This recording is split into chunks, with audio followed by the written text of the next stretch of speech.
One of my favorite things to come out of Kengan Omega thus far has been the character who I think we can all agree seems to be the main antagonist for the series, the final boss villain for Kengan Omega, and that is none other than the connector Shen Wulong, the man who has control over all of our main villain groups and unites them together into one antagonistic force. Shen is great, generally speaking. He's charismatic, he's likable, he has very good chemistry with the other antagonists. You just can't help but really enjoy whenever he appears on screen. However, there is one problem with Shen. And it's a very big problem. The kind of problem that turns into an issue for the series on the whole. And that's the fact that Shen is just way too strong. He is just too powerful to work within the narrative. This is an issue that some other series, notably Bleach, experience, where in order to make the main antagonist, the final boss, seem as imposing and threatening as powerful, the author decides to just make them as strong as can be. And that results in them being too strong. Now, being too strong to win is a running joke curse in Kengan. However, Shen is so strong that he can reposition his tendons and give himself an aneurysm in order to intentionally nerf himself, almost as if he has some kind of meta-knowledge of what being too strong in Kengan means.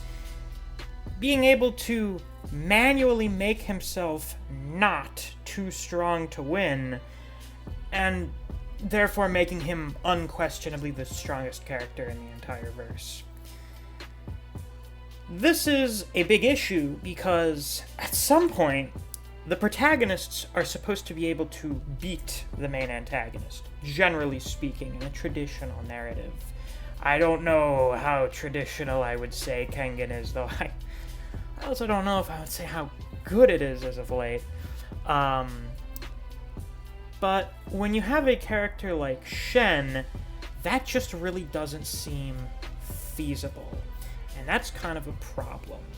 In most battle manga, in series like Kengan, part of the narrative is the protagonists getting stronger and eventually becoming strong enough to defeat the main antagonist due to all of the hard work and effort they've put into becoming more powerful. It is incredibly hard to believe that any of our protagonists are ever going to become powerful enough to defeat Shen.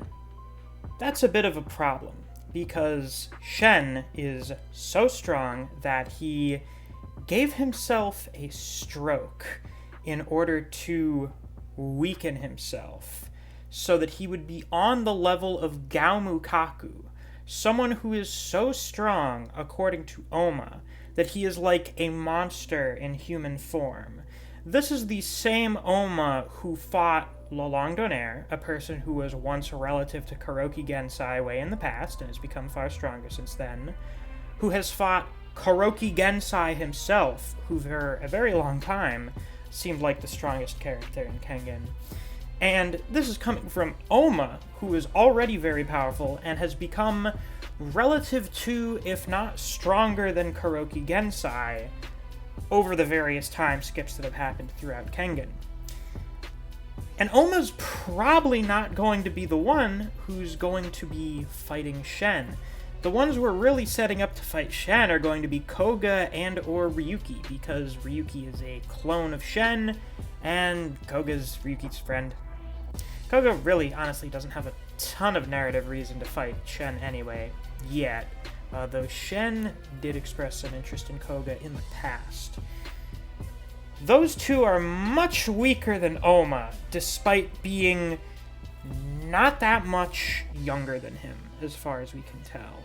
yes, they have a great amount of talent, and Ryuki is a clone of Shen, so maybe his growth curve is just going to be absolutely absurd, but that's part of the problem, is that unless we're going to get a 20-year time skip or something, there is no way that any of our protagonists are going to become strong enough to defeat Shen within the confines of the story. It's just not going to happen.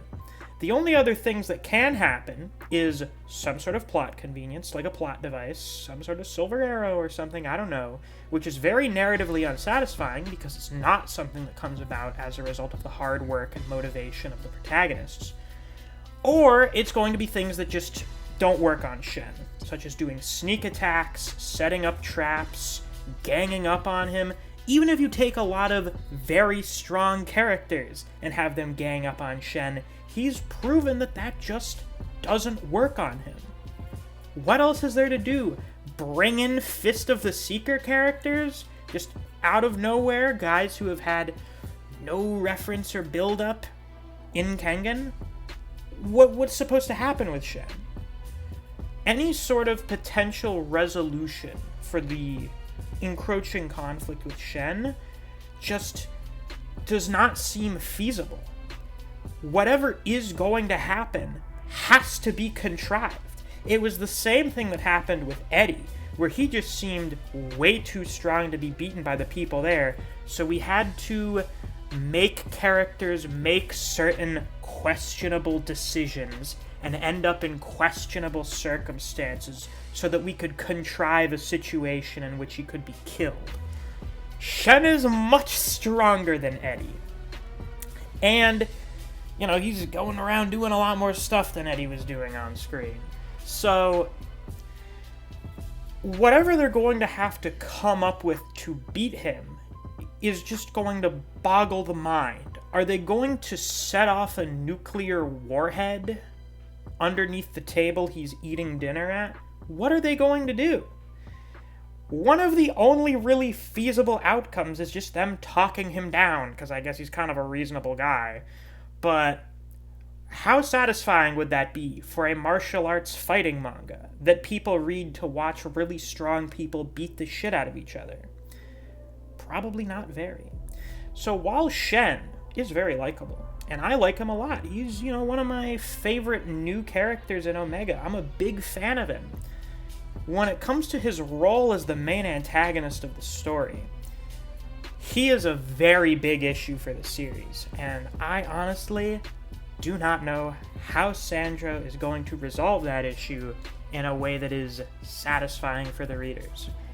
But I guess we're just going to have to wait around and find out. It's going to happen whenever it happens, and we're just going to have to see if it's good or not. But with that, that's all I've got for today's video. If you enjoyed, please be sure to like, comment, and subscribe so you don't miss any of my uploads. I have a playlist full of Kengan Omega stuff. I usually do chapter reactions every week. Unless the chapter just is really unremarkable, then I probably won't do it like this week. If you enjoy discussing Kengan Omega with other people, or you just enjoy the content I produce in this channel, I highly suggest you check out my Discord server. I have a link to that down in the description. Thanks for watching. I'll see you guys around. Take care.